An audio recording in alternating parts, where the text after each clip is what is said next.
Sen onda severdin beni o zaman. Adımla döyünüp vursaydı ürək, mən seni sevirdim canından da çok.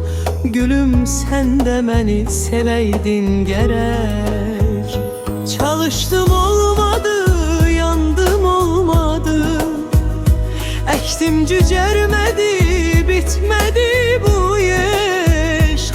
Yolunda canımı kurban ederdim, de senin neyine yetmedi bu eşk.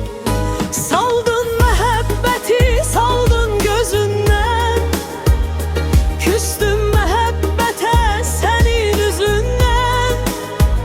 Seni çok sevirdim bir vaxt özümden, vaxtında mən səni sevməməliydim.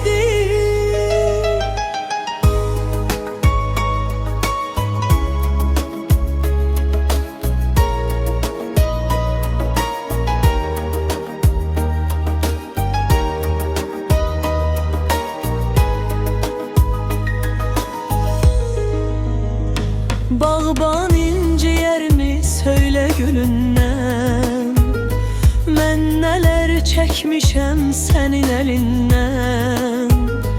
O gün asaydılar məni dilimdən, sənə sevdiyimi söyləməyəydim.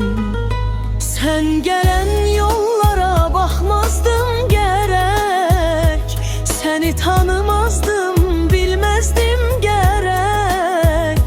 Mən səni o vaxtı sevməzdim gərək, sən mənim qarşıma çıxmam eləydin.